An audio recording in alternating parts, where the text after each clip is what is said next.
Welcome to this edition of Backstage Pass with Lia Chang. I'm your host, Lia Chang. Today I'm at the Pearl River Mart Gallery with Arlan Huang. Nearly 6 decades as a practicing artist, Chinese-American artist Arlan Huang has quietly collected art.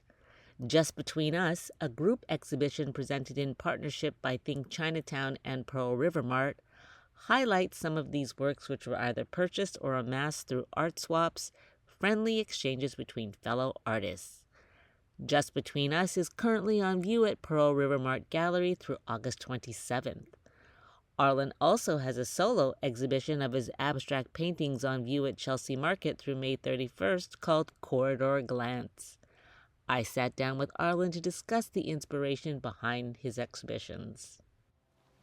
Hi, Arlan. Hi, Lia.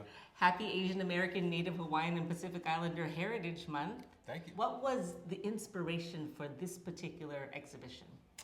Well, about 4, 5, maybe 6 years ago, a Asian American historian was at my studio, and I blurted out that my art is more Asian American than it's ever been. And the minute I said that, I said, "Why did I say that? I don't even know what that means." So, ever since, I've been trying to figure that out, and it culminated with asking Huy Quan and Daniel Wu to help me put this show together. You're all in this show. Yes. So this show is about us, and is by us and for us. I see through Asian American eyes. For the 20th century artists that are here,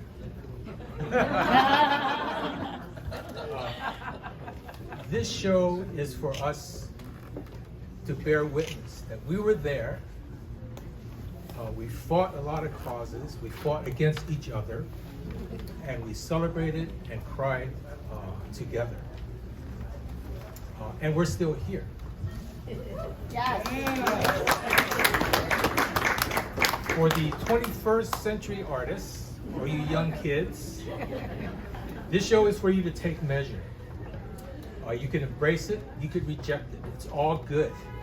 The only ask is for you to raise the bar for the next generation.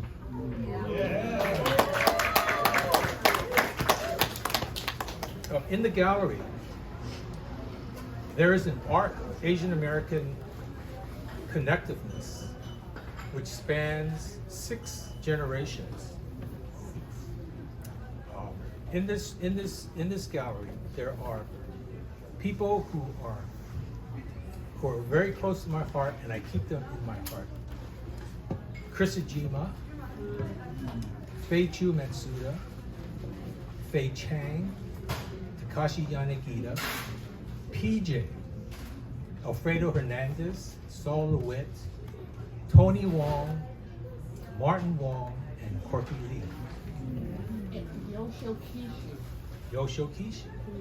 We have history. We stand on rich earth. Hi, I'm Arlan Huang, and we're here at Pearl River Mart in Soho in their art space, and we're going to be taking a tour on this show called Just Between Us. It's an arc of Asian American connectivity which spans 6 generations. The first generation is here. This is my grandfather's menu from his restaurant in Bangor, Maine in 1926. Next to him is a crate label of oranges from California, and this was a Chinese-owned orchard, and his name was Charles Gim. When I was a kid, my mother and grandmother would always talk about these oranges, which were the sweetest oranges for Chinese New Year's. And they would always say, "Oh, you gotta get the Charlie Gim Chan." Always that, you know. I said, "What is that, man?" And one day, I was in my grandmother's basement, and I saw this crate, and the crate had this label on it, and this is Charlie Gim oranges. Sweet Edison oranges. Next we go to Yellow Pearl. This is when my life really changed when I went to the anti-war march, and this is 1970. And the first thing I looked for is the Asian Coalition banner, and of course there was one. And that's how I got to meet many of the young radicals during that time. This is a picture taken by Victor Huey, and is a historical photograph. There are so many people from the movement in this photograph. And this led to Basement Workshop, and this is 54 Elizabeth, the first Basement Workshop, and this is of course myself and Lillian Ling, who became my wife. And below is 54 Elizabeth with other members of Yellow Pearl. That's Fei Chiu, Lydia Tom, Takashi Yanagita, and the back is Lisa Abe.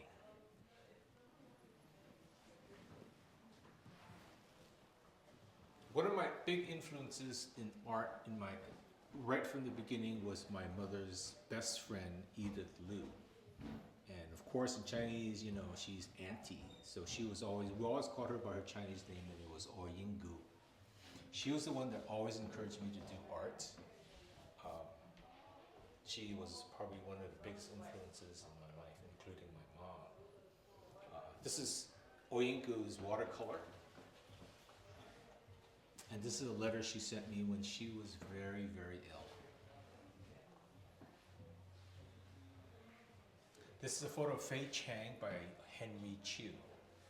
Fei is the heart and soul of Basement for so many years. And this is the most joyous picture that I've ever seen of Fei.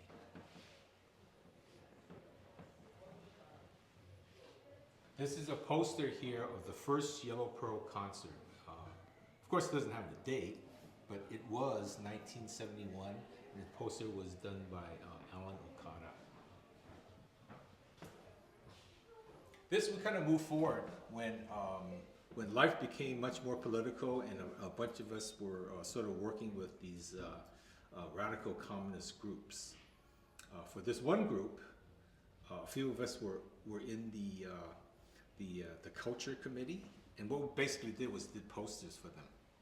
Yeah, and this is a poster by John Woo.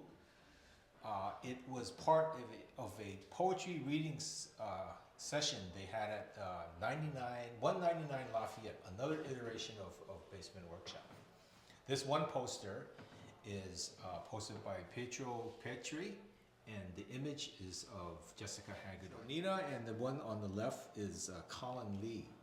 So that's a photo that he's taken from his father's negatives. Now his father, Kem Lee, was the photographer of San Francisco Chinatown. Every family had their photos taken by him.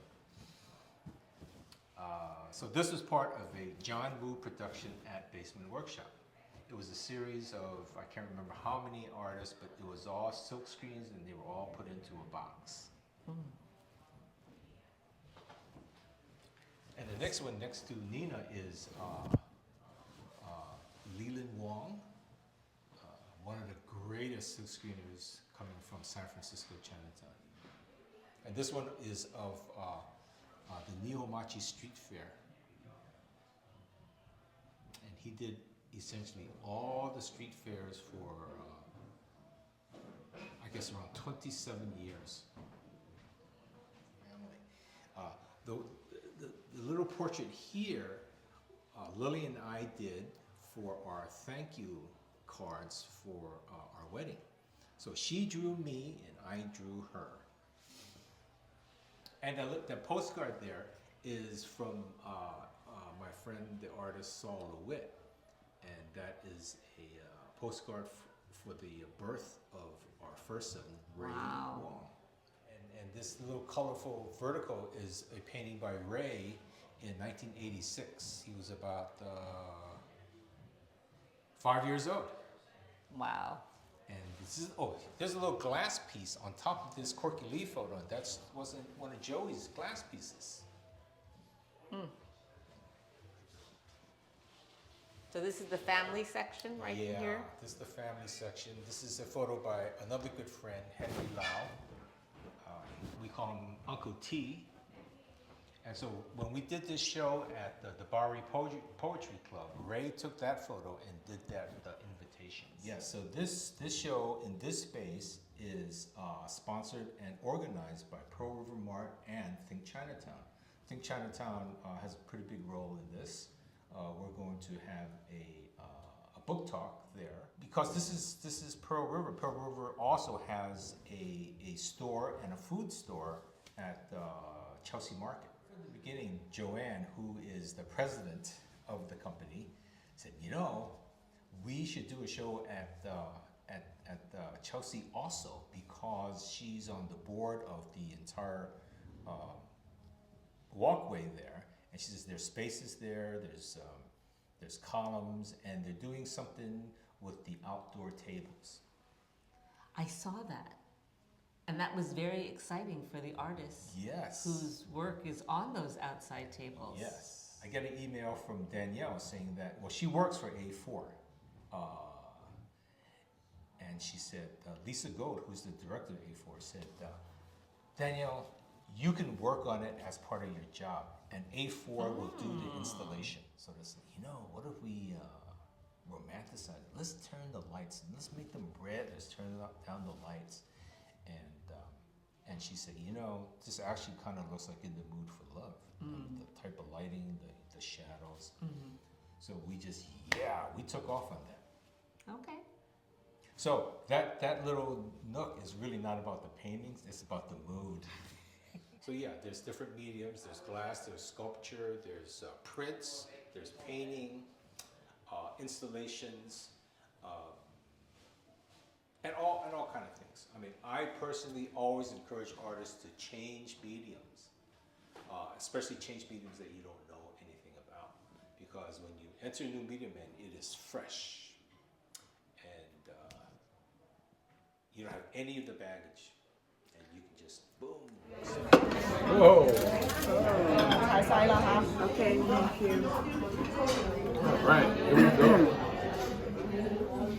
Come on, let's eat. On May 7th, I walked the red carpet with Lori Tan Chinn for the New York premiere of the upcoming Disney Plus original series American-Born Chinese at Radio City Music Hall in New York. American-Born Chinese, based on the award-winning graphic novel by Gene Luen Yang, from Disney-branded television and produced by 20th Television, debuts with all episodes on May 24th, 2023 on Disney+. Academy Award winners Michelle Yeoh and Huy Quan joined fellow castmates Ben Wang, International Emmy Award nominee Yann, Chin Han, Daniel Wu, Jimmy Liu, and Sydney Taylor. You know, people love this. It's good for you. Right, this one looks like it's giving me the thumbs up. So, do you have a lab partner yet? Is there a Jim Wang here? Wang. This is Wang Chang. Wei Chen. He's a new student and he's Chinese, like you. He's gonna tag along to all of your classes. About seats one. Except in math. He's way ahead of you in math. I just want to be a regular guy who does regular stuff. You made a new friend. Just thought this year was going to be different.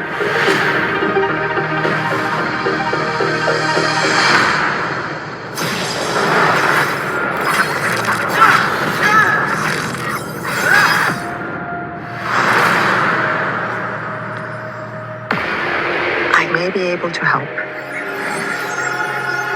What's going on? I'm not from this world. I need your help with my quest to stop the uprising. The gate between Earth and heaven is opening. Okay! You must stop it or everyone will perish. The fate of your world hangs in the balance. I don't really see how I fit into this whole thing. You're my guide. Can you come up with something a little bit cooler than guide? Servant? Yeah, no, you're right. Guide's better.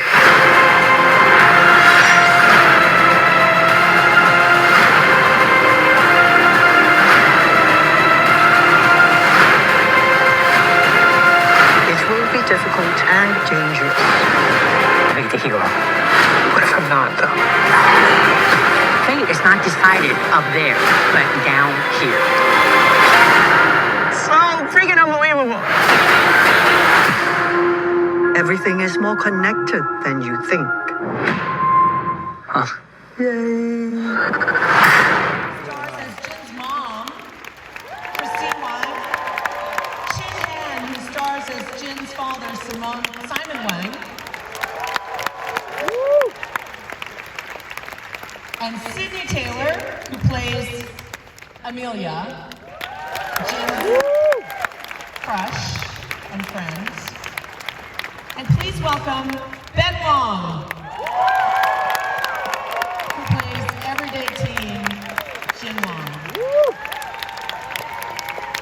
And ladies and gentlemen, Daniel Wu, the Monkey King himself, star of stage and screen.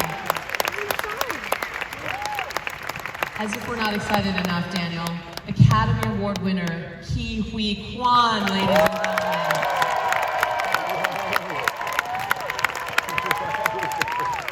Last but certainly not least, Academy Award winner Yeoh.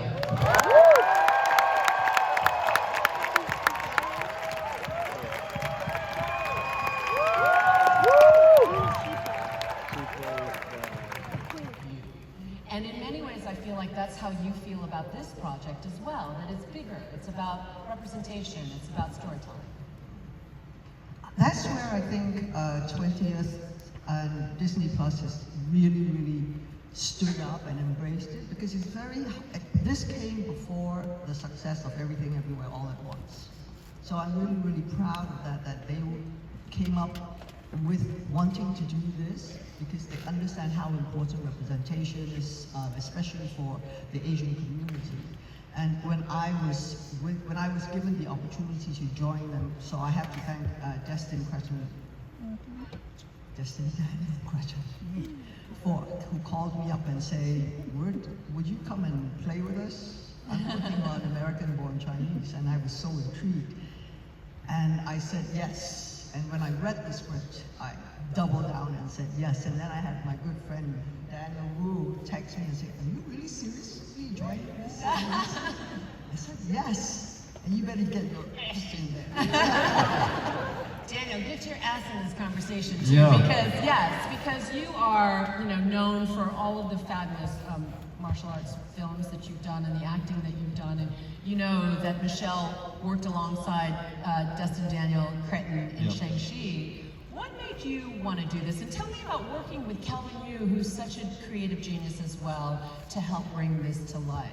Yeah, I mean, the book is not an easy thing to adapt at all. There's three kind of distinct storylines and very separate, and it's hard to bring them together. And I think Kelvin did an amazing job of adapting the book and trying to blend these three storylines together and make it an integrated whole. And I think he did an amazing job with that. But then on top of that, Destin Daniel Cretton's visual skills and being able to tie in something as intimate as the family conversation to this fantastical mythological goddess talking to Monkey King's son, and bring that into one kind of cohesive whole. It was very difficult to do, but the both of them were able to, and they're really partners in this, to bring it visually and story-wise in terms of the narrative.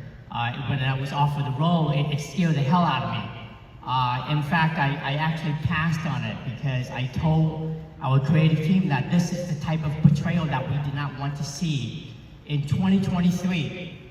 And then, after having a creative conversation with them and knowing that in later episode, you will get to meet the actor who plays Freddie Wong and understand the struggles that he went through, and also what it means to have this type of,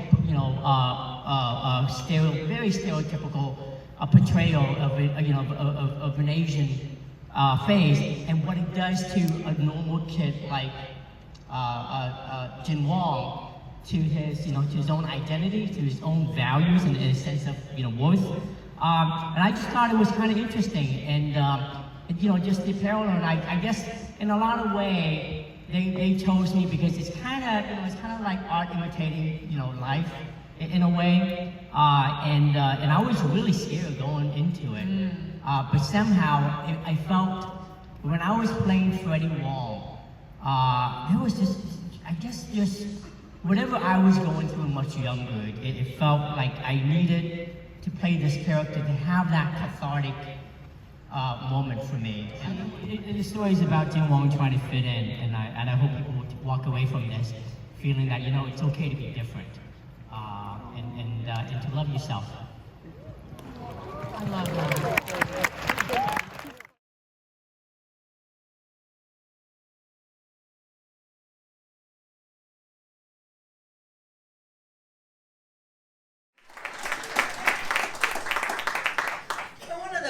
Gifts that came out of South Pacific was meeting my next guest. She was brought over from America to Australia, but she was one of the stars of the movie. She played Bloody Mary.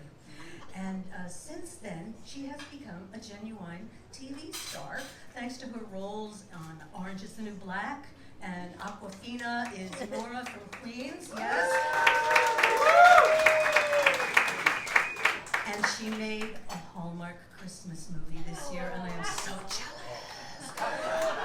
Will you please welcome to the stage my girlfriend, Lori Tan Chinn.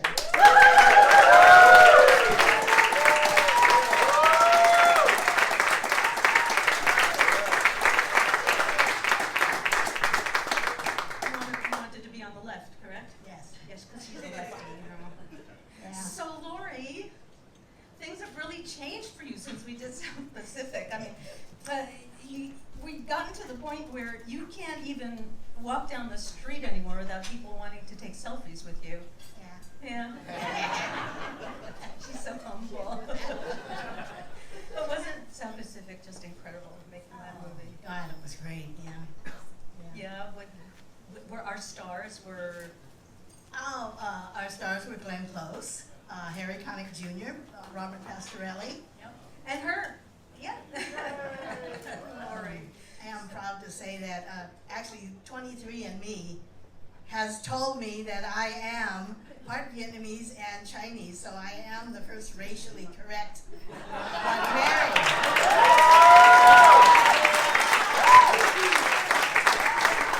In the 50-year history. Well, when we all, and she's so great, and didn't you win a Helen Hayes Award for one of your performances? Yeah, I did the stage version.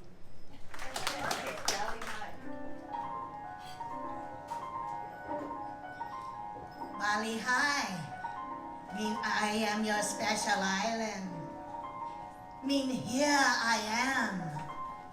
Listen, you hear island call to you. Listen. You know hear something calling. Listen. Most people live on a lonely island, lost in the middle of a foggy sea. Most people long for another island, one where they know they would like to be.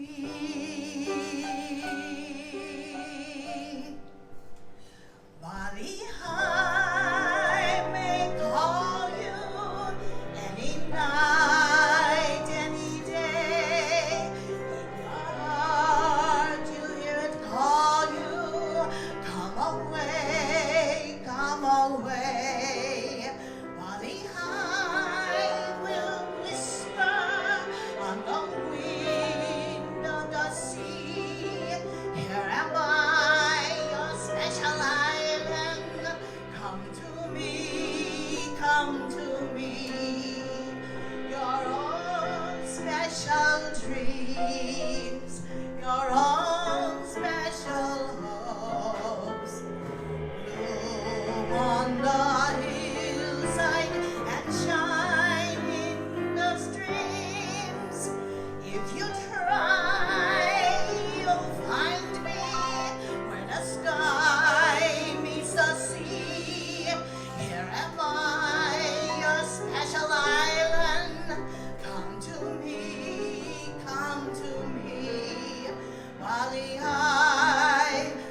Come to me, come to me.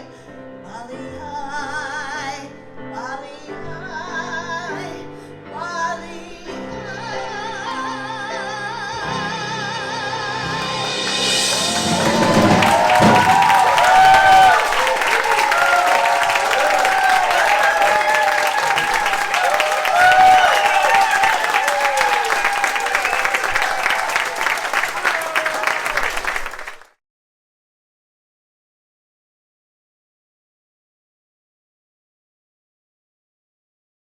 Happy first day of Lizard Boy at Prospect Theater Company!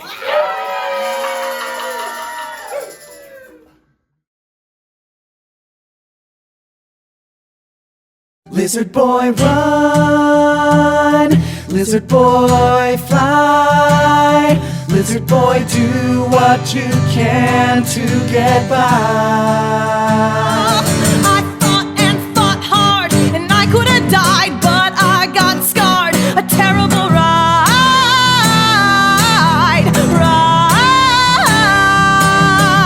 I've been waiting for change to drop out of the sky.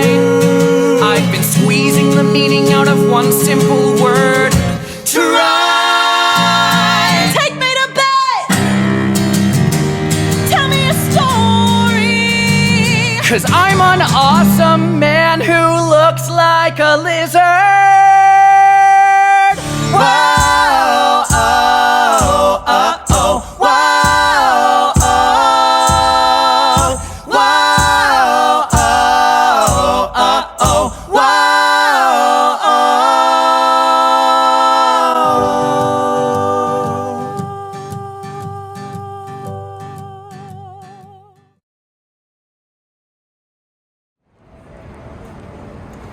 Happy Asian American, Native Hawaiian, and Pacific Islander Heritage Month from Anne Juliet. Hi, I'm William Food. Hi, I'm Tom Sesma, and we're in Oliver at City Center. Happy AANHPI Heritage Month. Bam! I caught up with my friend Tom Sesma and met William Foon after seeing the New York City Center's Encore's production of Lionel Bart's Oliver. So Tom, who do you play in Oliver? I play Mr. Sowerberry, the Undertaker. Yeah, it's not, a lot of people don't remember this role. It's like, it happens early in the play when Oliver is sold from the workhouse to an undertaker to be an apprentice. One of the greatest times in my 40-plus year career. This is a bit of a bucket list, but I never dreamed that it would be as wonderful and delightful and as uplifting as this experience. It's incredible. Thank you for joining me for this edition of Backstage Pass with Lia Chang. Until next time.